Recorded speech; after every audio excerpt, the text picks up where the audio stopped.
नमस्कार विद्यार्थी मित्रांनो, स्वागत आहे तुम्हा सर्वांचं आपल्या यूट्यूब चॅनलवरती। विद्यार्थी मित्रांनो, पेसा भरती संदर्भात आज सुप्रीम कोर्टमध्ये सुनावणी पार पडणार आहे। सो विद्यार्थी मित्रांनो, पहा, आज एक महत्त्वपूर्ण निर्णय या ठिकाणी सुप्रीम कोर्टाद्वारे येऊ शकतो। पाहूयात सविस्तर या व्हिडिओमध्ये।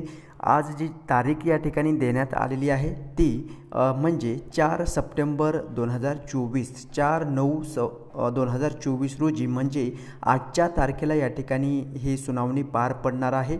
विद्यार्थी मित्रांनो, काही दिवसांपूर्वी तुम्ही ऐकलेलेच असेल की माननीय उपमुख्यमंत्री देवेंद्र फडणवीस साहेबांनी पेसा अंतर्गत भरती तसेच जे पेसा अंतर्गत ज्या उमेदवारांची नियुक्ती झालेली आहे किंवा नियुक्ती होणार आहे अशा उमेदवारांकरिता नियुक्तीपत्र देण्यासंदर्भात सुप्रीम कोर्टाकडे मागणी किंवा विनंती केलेली आहे, असं वक्तव्य नाशिक येथे जे काही पेसा भरती संदर्भात आंदोलन सुरू होतं त्या आंदोलनादरम्यान उपमुख्यमंत्री देवेंद्र फडणवीस साहेबांनी हे वक्तव्य केलेलं होतं। ठीक आहे। सो विद्यार्थी मित्रांनो, पाहूयात त्या मागणीचं सुप्रीम कोर्टाने काय निर्देश देण्यात आलेले त्यांच्याकडून।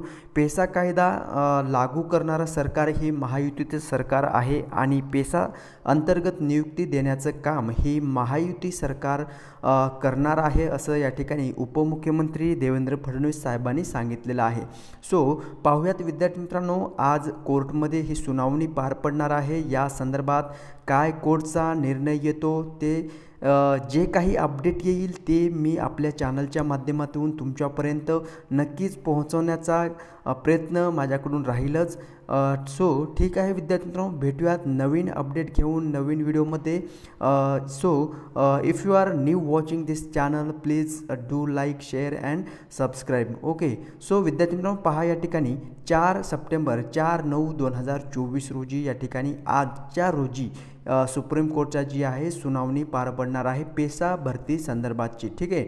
सो बरेचसे विद्यार्थी मित्र आपले कमेंट्स करून विचारत होते की सर केस संदर्भात काही अपडेट आलेली का। सो पहा विद्यार्थी मित्र, आज जी अपडेट येणार आहे ती तुमच्यापर्यंत मी नक्कीच पोहोचवणार आहे। ठीक आहे। सो आज सुप्रीम कोर्टमध्ये सुनावणी होणार आहे पेसा भरती तसंच पेसा केस संदर्भात। ठीक आहे।